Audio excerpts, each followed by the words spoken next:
Hello friends, നിജമുസ് ക്ലാസ്സസിലേക്ക് എല്ലാവർക്കും വീണ്ടും സ്വാഗതം. ഇന്ന് നമ്മൾ ജോഗ്രഫിയാണ്. അതുപോലെ തന്നെ ഇന്ത്യൻ ജോഗ്രഫിയും നമുക്ക് പഠിക്കാനുണ്ട്.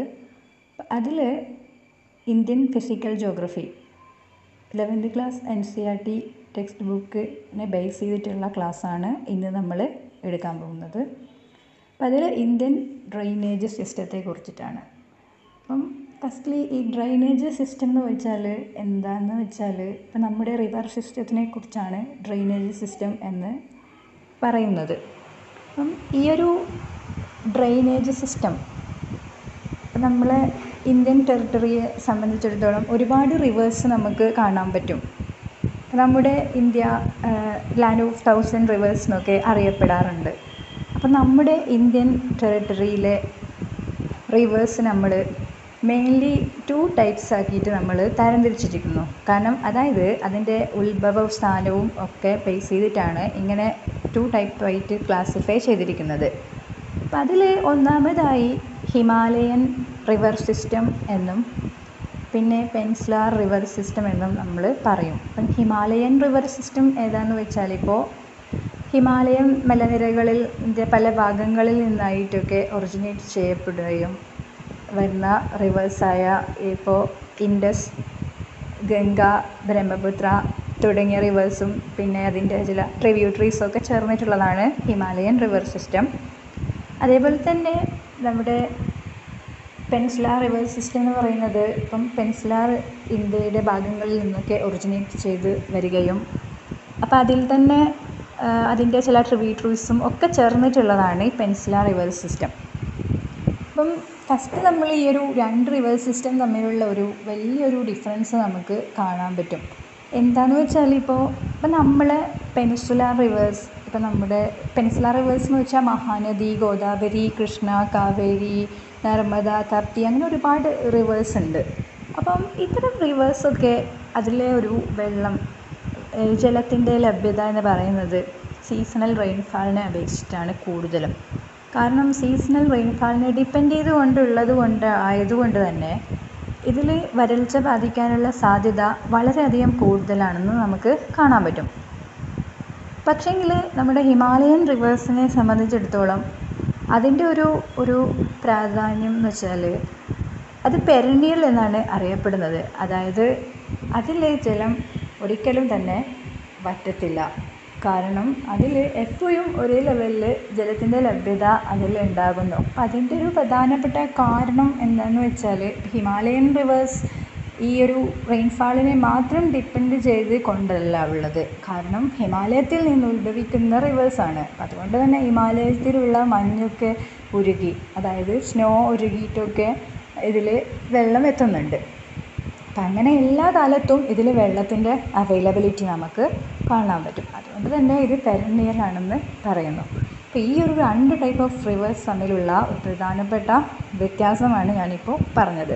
അപ്പോൾ ഇന്നത്തെ ക്ലാസ്സിൽ നമ്മൾ കൂടുതലായിട്ട് പഠിക്കാൻ പോകുന്നത് ഹിമാലയൻ ഡ്രെയിനേജ് സിസ്റ്റത്തെ കുറിച്ചിട്ടാണ്.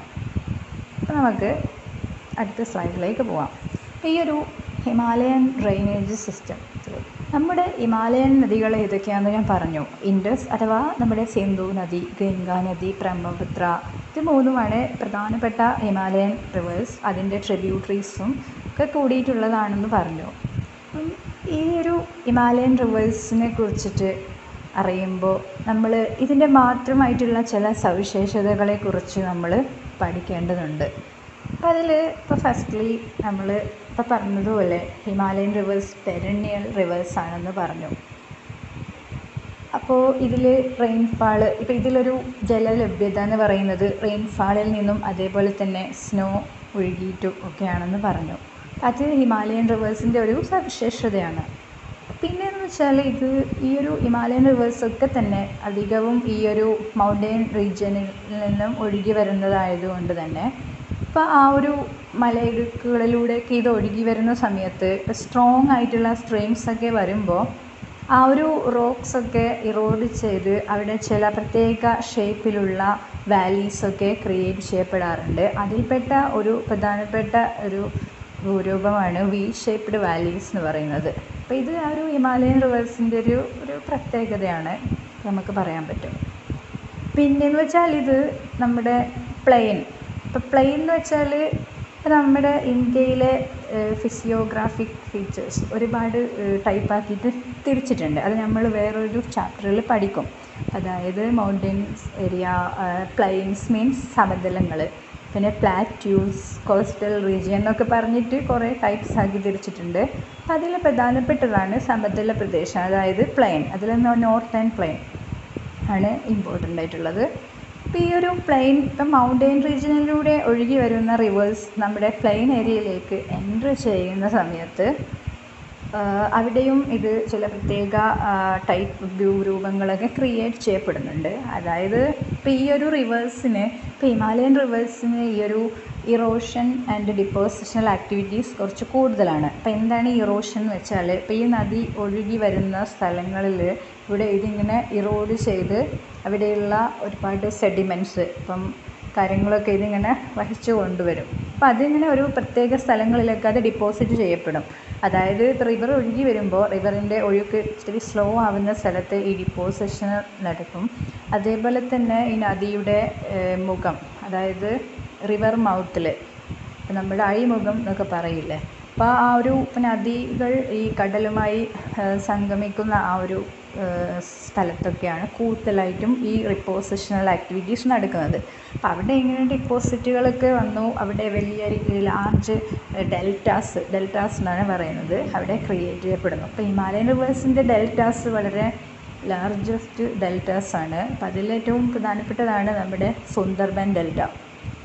അപ്പോൾ ഈ ഒരു ഡെൽറ്റാസിൻ്റെ ഫോർമേഷൻ, അതേപോലെ തന്നെ ഇതിൻ്റെ കോഴ്സ് ഇടയ്ക്ക് ചേഞ്ച് ചെയ്യാറുണ്ടല്ലോ, അപ്പോൾ നദികളുടെ ഗതി മാറും. അപ്പോൾ ആ സമയത്ത് ഉണ്ടാകുന്ന ഒരു പ്രത്യേക ടൈപ്പ് ഒരു ഭൂരൂപമാണ് ഓക്സ്ബോ ലേക്ക് അഥവാ ഓക്സ്ബോ തടാകങ്ങൾ എന്ന് പറയുന്നത്.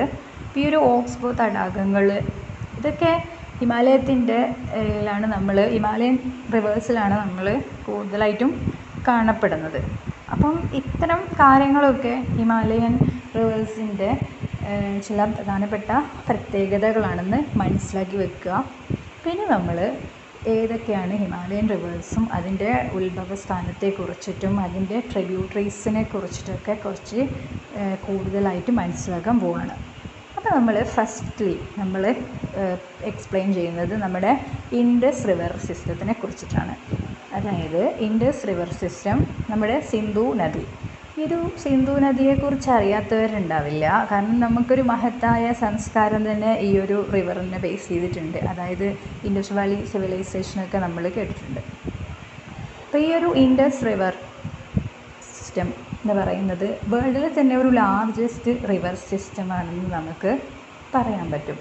പിന്നെ ഇതുമായി ബന്ധപ്പെട്ടിട്ടുള്ളൊരു പ്രധാനപ്പെട്ട പോയിൻ്റ് എന്ന് പറയുന്നത്, ഇപ്പോൾ ഹിമാലയൻ റിവേഴ്സിൻ്റെ ഒരു ഏരിയ വെച്ച് നോക്കുമ്പോൾ ഇപ്പോൾ ഏറ്റവും വെസ്റ്റേൺ മോസ്റ്റ് ആയിട്ടുള്ള ഒരു റിവറാണ് ഈ ഒരു ഇൻഡസ് റിവർ എന്ന് നമുക്ക് കാണാൻ പറ്റും. അതായത് ഏറ്റവും വെസ്റ്റേൺ മോസ്റ്റ് ഹിമാലയൻ റിവറാണ് ഈ ഇൻഡസ് റിവർ. പിന്നെ ഇത് വേൾഡിലെ തന്നെ ഒരു ലാർജസ്റ്റ് റിവർ ബേസിനാണെന്ന് നമ്മൾ പറഞ്ഞു. ഈ ഒരു ഇൻഡസ് റിവർ സിസ്റ്റത്തിൻ്റെ പ്രാധാന്യം ഇതിൽ നിന്ന് നമുക്ക് മനസ്സിലാക്കാൻ പറ്റുന്നതാണ്. അപ്പോൾ ഈ ഒരു ഇൻഡസ് റിവറിൻ്റെ ഒരു ഉത്ഭവ സ്ഥാനം ഏതാണെന്ന് നമുക്ക് നോക്കാം. ഇൻഡസ് റിവർ ഉത്ഭവിക്കുന്നത് ഇപ്പോൾ നമ്മുടെ ഒരു ബിക്കാർച്ചു ഗ്ലാഷ്യർ എന്ന് പറയുന്ന ഒരു ഗ്ലാഷ്യറിൽ വെച്ചാണ്. ഈ ഗ്ലാഷ്യർ സ്ഥിതി ചെയ്യുന്നത് എവിടെയാണെന്ന് വെച്ചാൽ നമ്മുടെ കൈലാഷ് മൗണ്ടെയിൻ റേഞ്ചിലെ ടിബറ്റിലാണ് ഈ ഒരു ബിക്കാർച്ചു ഗ്ലാഷ്യർ സ്ഥിതി ചെയ്യുന്നത്. അവിടെ നിന്നാണ് നമ്മുടെ ഇൻഡസ് റിവർ ഒറിജിനേറ്റ് ചെയ്ത് വരുന്നത്, അതായത് ഉത്ഭവിക്കുന്നത്. അപ്പോൾ ആ ഒരു ടിബറ്റിൽ ഈ ഒരു ഇൻഡസ് റിവറിൻ്റെ അറിയപ്പെടുന്ന ഒരു പേര് എന്ന് വെച്ചാൽ സിംഗി കമ്പൻ എന്ന പേരിലാണ് ടിബറ്റിൽ നമ്മൾ ഇൻഡസ് റിവർ അറിയപ്പെടുന്നത്. അതായത് അതിൻ്റെ മീനിങ് എന്താണെന്ന് വെച്ചാൽ ലയൺസ് മൗത്ത് എന്നാണ്, സിംഗി കമ്പൻ. ഓക്കെ, അപ്പോൾ അങ്ങനെ ഈ ഇൻഡസ് റിവർ ഒഴുകി നമ്മുടെ ഇന്ത്യൻ ടെറിട്ടറിയിൽ ഇൻഡസ് റിവർ പ്രവേശിക്കുന്നത് നമ്മുടെ ജമ്മു ആൻഡ് കാശ്മീറിൻ്റെ അടുത്ത് വെച്ചിട്ടാണ് നമ്മുടെ ഇന്ത്യൻ ടെറിട്ടറിയിൽ ഇൻഡസ് റിവർ എൻറ്റർ ചെയ്യുന്നത്. പിന്നെ അടുത്തതായിട്ട് ഇൻഡസ് റിവറിൻ്റെ കുറച്ച് ഹിമാലയൻ ട്രിബ്യൂട്ടറീസിനെ കുറിച്ചിട്ട് നമുക്ക് നോക്കാം. അതായത് ഇൻഡസ് റിവറിൻ്റെ ഹിമാലയൻ ട്രിബ്യൂട്ടറീസാണ്. ഇപ്പോൾ കുറച്ച് ഷിയോക്ക്, ഗിൽജിത്ത്, സാസ്കാർ, ഹോൻസ, നുബ്ര ആൻഡ് ഷിഗർ എന്നൊക്കെ പറഞ്ഞിട്ടുള്ള കുറച്ച് ചെറിയ ചെറിയ ട്രിബ്യൂട്ടറീസ് നമുക്ക് കാണാൻ പറ്റും. ഈ പേരുകളൊക്കെ വളരെ ഇമ്പോർട്ടൻ്റ് ആയിട്ടുള്ളതാണ്. അപ്പം ഇത്തരം റിവേഴ്സുമായി ബന്ധപ്പെട്ടിട്ടുള്ള കാര്യങ്ങളൊക്കെ മാപ്പ് യൂസ് ചെയ്തിട്ട് പഠിക്കുകയാണെങ്കിൽ കുറച്ചുകൂടെ നമുക്ക് ഓർത്തെടുക്കാൻ ഈസി ആയിരിക്കും. അതുകൊണ്ട് തന്നെ ഈ ട്രിബ്യൂട്ടറീസ് ഷിയോക്ക്, ഗിൽജിത്ത്, സാസ്കാർ, ഹോൻസ, നുബ്ര ആൻഡ് ഷിഗർ.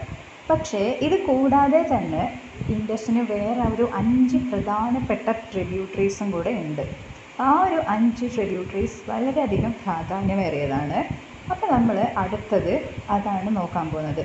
കാരണം നമ്മൾ എപ്പോഴും കേൾക്കാറുള്ള ചെലം, ചെനാബ്, രവി, ബയാസ് ആൻഡ് സത്ലജ്, ഈ 5 റിവേഴ്സ്, അതായത് പാഞ്ച്നാഥ് എന്ന പേരിലാണ് ഈ ഒരു 5 റിവേഴ്സ് അറിയപ്പെടുന്നത്.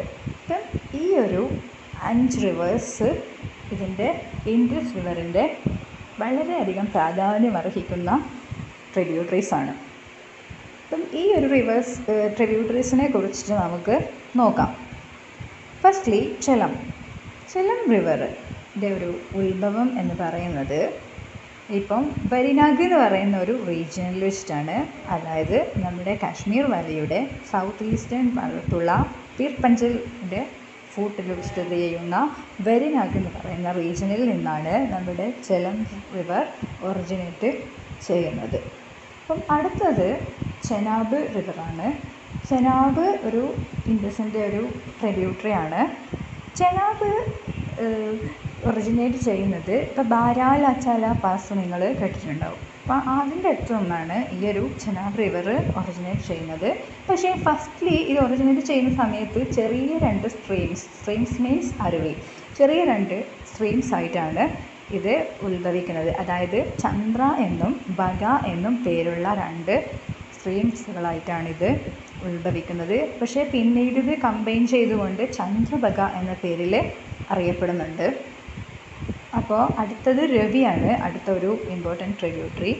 രവി റൈസ് ചെയ്യുന്നത് നമുക്കൊക്കെ അറിയാം, കുളു ഹിൽസ് നമ്മൾ കേട്ടിട്ടുണ്ട്. അപ്പോൾ നമ്മുടെ ഹിമാചൽ പ്രദേശിലെ കുളു ഹിൽസിൻ്റെ വെസ്റ്റ് സൈഡിൽ നിന്നാണ്, കുളു ഹിൽസിലുള്ള രോഹ്താങ് പാസ് നമ്മൾ കേട്ടിട്ടുണ്ട്. രോഹ്താങ് പാസിൻ്റെ വെസ്റ്റേൺ സൈഡിൽ നിന്നാണ് നമ്മുടെ രവി റിവർ റൈസ് ചെയ്ത് വരുന്നത്. അപ്പോൾ അടുത്തത് ബയാസ് ആണ്.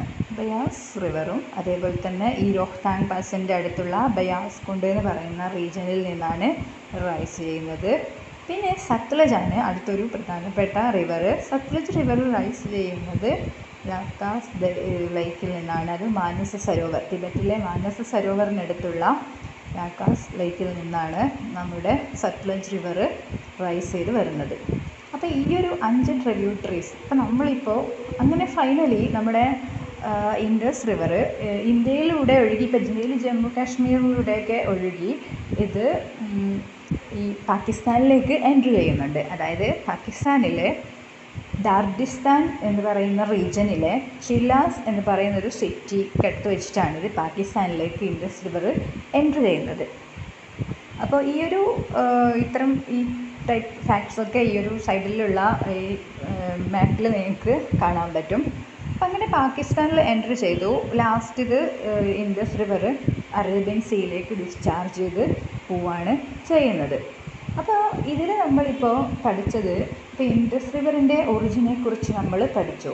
അതായത് ഇൻഡസ് റിവർ ഒറിജിനേറ്റ് ചെയ്യുന്നത് കൈലാഷ് മൗണ്ടൻ റേഞ്ചിലെ തിബറ്റിലെ ഒരു ബിഹാർചു ഗ്ലാഷ്യറിൽ നിന്നാണെന്ന് നമ്മൾ പറഞ്ഞു. അതേപോലെ തന്നെ തിബറ്റിൽ ഇതിന് സിംഗി കമ്പൻ എന്ന പേരിലാണ് അറിയപ്പെടുന്നത്. പിന്നെ ഇത് ഇന്ത്യയിൽ ജമ്മു ആൻഡ് കാശ്മീരിനടുത്ത് വെച്ച് ഇന്ത്യയിലേക്ക് എൻട്രി ചെയ്യുന്നു. പിന്നെ ഇതിൻ്റെ ട്രിബ്യൂട്ടറീസ് ആയിട്ടുള്ള ഷ്യോക്ക്, ഗിൽജിത്ത്, ജാസ്കാർ, ഹുൻസ, നുബ്ര ആൻഡ് ഷിഗറിനെ കുറിച്ച് നമ്മൾ പറഞ്ഞു. പിന്നെ ഇതിൻ്റെ പ്രധാനപ്പെട്ട 5 ട്രിബ്യൂട്ടറീസ്, പാഞ്ച്നാഥ് എന്നറിയപ്പെടുന്ന ചെലം, ചെനാബ്, രവി, ബയാസ് ആൻഡ് സത്ലജ് എന്ന ട്രിബ്യൂട്ടറീസിനെ കുറിച്ച് നമ്മൾ പറഞ്ഞു. പിന്നെ ആ ട്രിബ്യൂട്ടറീസായ ചെലം റിവർ ഒറിജിനേറ്റ് ചെയ്യുന്നത് വരിനാഗ് എന്ന് പറയുന്ന റീജിയനിലാണ്, ജമ്മു ആൻഡ് കാശ്മീരിലെ. പിന്നെ ചെനാബ് ഒറിജിനേറ്റ് ചെയ്യുന്നത് ധാരാലച്ചാലിൻ്റെ അടുത്ത് നിന്നാണ് പറഞ്ഞു. പിന്നെ രവി റൈസ് ചെയ്യുന്നത് രോഹ്താങ് പാസിൻ്റെ വെസ്റ്റ് സൈഡിലാണെന്ന് നമ്മൾ പറഞ്ഞു. ബയാസ് റിവർ ബയാസ് കുണ്ട്, രോഹ്താങ് പാസിൻ്റെ അടുത്തുള്ള ബയാസ് കുണ്ട് റീജിയനിലാണെന്ന് പറഞ്ഞു. പിന്നെ സത്ലജ് മാനസ് സരോവർ ലൈക്ക് തിബറ്റിൽ നിന്നാണെന്ന് പറഞ്ഞു. അപ്പോൾ പിന്നെ അങ്ങനെ പാകിസ്ഥാനിൽ എൻട്രി ചെയ്ത് പാകിസ്ഥാനിൽ ദാർഡിസ്ഥാൻ റീജിയനിലെ ചിലാസ് എന്ന് പറയുന്ന സിറ്റിക്കടുത്ത് വെച്ച് പാകിസ്ഥാനിൽ എൻട്രി ചെയ്യുന്നു. പിന്നീട് ഇത് ഫൈനലി അറേബ്യൻ സീയിലേക്ക് ഡിസ്ചാർജ് ചെയ്ത് പോകുന്നു ഇൻഡസ് റിവർ. പക്ഷേ ഈ ഒരു ഇൻഡസ് റിവർ ഇപ്പം നമ്മളിപ്പം നോക്കുകയാണെങ്കിൽ ഇപ്പം റിവേഴ്സ് ചിലതൊക്കെ അറേബ്യൻ സീയിലേക്ക് ഡിസ്ചാർജ് ചെയ്ത് പോകുന്ന റിവേഴ്സ് ഉണ്ട്, അതേപോലെ തന്നെ ബേ ഓഫ് ബംഗാളിലേക്ക് ഡിസ്ചാർജ് ചെയ്ത് പോകുന്ന റിവേഴ്സ് ഉണ്ട്. പക്ഷേങ്കിൽ ഹിമാലയൻ റിവേഴ്സിൽ ഇൻഡസ് റിവർ അറേബ്യൻ സീയിലേക്കാണ് ഡിസ്ചാർജ് ചെയ്ത് പോകുന്നത് എന്നുള്ള കാര്യം ഓർത്ത് വെക്കുക. അപ്പോൾ ഈസ്റ്റ് ഫ്ലോവിങ് റിവേഴ്സും അതേപോലെ തന്നെ വെസ്റ്റ് ഫ്ലോവിങ് റിവേഴ്സും ഉണ്ട്. അപ്പോൾ അതിൽ നമ്മുടെ Indus river west flowing rivers ആണെന്നുള്ള കാര്യം മറക്കാതെ ഓർത്ത് വെക്കുക. വളരെയധികം ഇമ്പോർട്ടൻ്റ് ആയിട്ടുള്ള ഒരു പോയിൻ്റാണ്. അപ്പോൾ ഇൻഡസ് റിവറിനെ കുറിച്ച് നിങ്ങൾക്ക് മനസ്സിലായിട്ടുണ്ടെന്ന് വിചാരിക്കുന്നു. അപ്പോൾ നമുക്ക് നമ്മുടെ അടുത്ത ഹിമാലയൻ റിവർ സിസ്റ്റത്തിനെ കുറിച്ചിട്ട് നോക്കാം. ഓക്കെ, അടുത്തതാണ് നമ്മളെ ഗേഞ്ചസ് റിവർ സിസ്റ്റം അഥവാ നമ്മുടെ ഗംഗാനദിയെക്കുറിച്ചിട്ട് എല്ലാവരും കേട്ടിട്ടുണ്ടാവും. കാരണം ഒരു റിവർ ബേസിൻ എന്നതിലുപരി വളരെയധികം കൾച്ചറൽ ആയിട്ടുള്ള ഒരു പ്രാധാന്യമുള്ള ഒരു റിവറാണ് ഗംഗ. കാരണം നമ്മുടെ ഹിന്ദു റിലീജിയനിലൊക്കെ ഒരു പുണ്യ നദിയായിട്ടൊക്കെയാണ് ഈ ഗംഗാ റിവർ അറിയപ്പെടുന്നത്. പിന്നെ ഒരുപാട് ഫെസ്റ്റിവൽസൊക്കെ ഈ ഒരു ഗംഗാ തീരങ്ങളിൽ വെച്ചിട്ടൊക്കെ നമ്മുടെ രാജ്യത്ത് നടത്തപ്പെടാറുണ്ട്. അപ്പം അതുകൊണ്ട് തന്നെ ഗംഗാ റിവർ സിസ്റ്റം വളരെയധികം ഇമ്പോർട്ടൻ്റ് ആയിട്ടുള്ളതാണ്. അപ്പോൾ നമ്മുടെ ഗംഗാ റിവർ എന്ന് പറയുകയാണെങ്കിൽ ഇപ്പോൾ അതിൻ്റെ ഒരു ഉത്ഭവസ്ഥാനം എന്ന് പറയുന്നത് നമ്മുടെ ഉത്തരകാശി ഡിസ്ട്രിക്റ്റിലുള്ള ഗോമുഖിനടുത്തുള്ള ഗംഗോത്രി ഗ്ലാഷ്യറിൽ വെച്ചാണ് നമ്മുടെ ഗംഗാ റിവർ ഉത്ഭവിക്കുന്നത്. അതായത് ഉത്തരകാശി ഡിസ്ട്രിക്റ്റിലെ ഗോമുഖിനടുത്തുള്ള ഗംഗോത്രി ഗ്ലാഷ്യറിൽ വെച്ചിട്ടാണ് നമ്മുടെ ഗംഗാ റിവർ ഒറിജിനേറ്റ് ചെയ്യുന്നത്. പക്ഷേ ആ ഒരു ഒറിജിനേറ്റ് ചെയ്യുന്ന സമയത്ത് അവിടെ ഈ ഗംഗാ റിവർ അറിയപ്പെടുന്നത് ഭഗീരഥി എന്ന പേരിലാണ് അറിയപ്പെടുന്നത്, കാരണം ഗംഗ എന്നല്ല. പക്ഷേ പിന്നീട് ദേവപ്രയാഗിൽ വെച്ചിട്ട് ഈ ഭഗീരഥി റിവർ വേറൊരു റിവറായ അലകനന്ദയുടെ കൂടി മെർജ് ചെയ്യുകയും അങ്ങനെ അവിടെ വെച്ചിട്ടാണ് നമ്മുടെ ഭഗീരഥി എന്നറിയപ്പെട്ടിരുന്ന ഗംഗ എന്ന പേരിൽ അറിയപ്പെടാൻ തുടങ്ങുന്നത്. ഈ ഒരു ദേവപ്രയാഗിൽ വെച്ചിട്ട് അലകനന്ദ റിവറുമായി മെർജ് ചെയ്തപ്പോഴാണ് ഗംഗ എന്ന പേരിൽ അറിയപ്പെടുന്നത്. ഓക്കെ, ഞാൻ ഒന്നുകൂടെ പറയാം. ഉത്തരകാശി ഡിസ്ട്രിക്റ്റിലെ ഗംഗോത്രി ഗ്ലാഷ്യറിൽ നിന്നും ഉത്ഭവിച്ച്, പക്ഷേ ആ സമയത്ത് ഈ ഗംഗാ നദി ഭഗീരഥി എന്ന പേരിലാണ് അറിയപ്പെടുന്നത്. പക്ഷെ പിന്നീട് ദേവപ്രയാഗിൽ വെച്ചിട്ട് മറ്റൊരു നദിയായ അലകനന്ദയോടുകൂടി ഇത് മെർജ് ചെയ്യുകയാണ്. അങ്ങനെയാണ് അവിടെ വെച്ചിട്ടാണ് ഇത് ഗംഗ എന്ന പേരിൽ അറിയപ്പെടുന്നത്. അങ്ങനെ ഗംഗ പിന്നീട് നമ്മുടെ പ്ലെയിനെ കുറിച്ച് ഞാൻ പറഞ്ഞു. എൻട്രി ചെയ്യുന്നത് ഹരിദ്വാറിൽ വെച്ചിട്ടാണ് പ്ലെയിനിൽ എൻട്രി ചെയ്യുന്നത്. അങ്ങനെ നമ്മുടെ ഇന്ത്യയിൽ ഈ ഒരു ഗംഗാ റിവർ ഒരുപാട്, കാരണം ഞാൻ പറഞ്ഞു ഹിമാലയൻ റിവേഴ്സൊക്കെ വളരെയധികം വലിയ റിവേഴ്സാണ്. അപ്പോൾ ഒരു സ്റ്റേറ്റിൽ മാത്രമല്ല, ഒരുപാട് സ്റ്റേറ്റിലൂടെ ഒഴുകുന്ന റിവേഴ്സാണ്. അപ്പോൾ അതുകൊണ്ട് തന്നെ ഗംഗാ റിവർ നമ്മുടെ രാജ്യത്തെ ഉത്തരാഖണ്ഡ്, ഉത്തർപ്രദേശ്, ബീഹാർ, ജാർഖണ്ഡ് ആൻഡ് വെസ്റ്റ് ബംഗാൾ ഇത്രയും സ്റ്റേറ്റുകളിലൂടെ ഒഴുകുന്ന ഒരു റിവറാണ് ഗംഗ.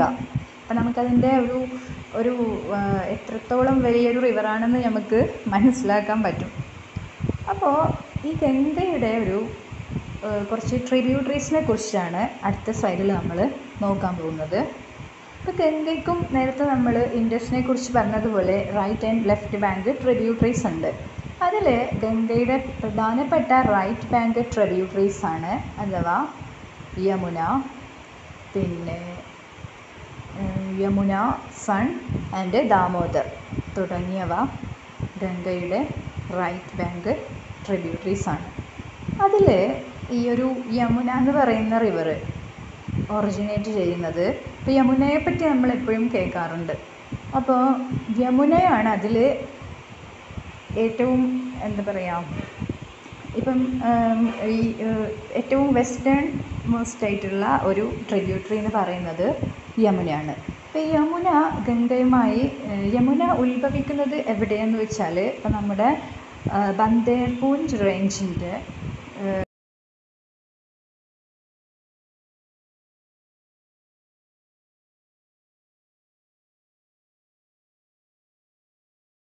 ഗംഗയുമായി ജോയിൻ ചെയ്യുന്നത് അലഹബാദിൽ വെച്ചിട്ടാണ്. നമ്മുടെ ഉത്തർപ്രദേശിലെ അലഹബാദിൽ വെച്ചിട്ടാണ് യമുന ഗംഗയുമായി ജോയിൻ ചെയ്യുന്നത്.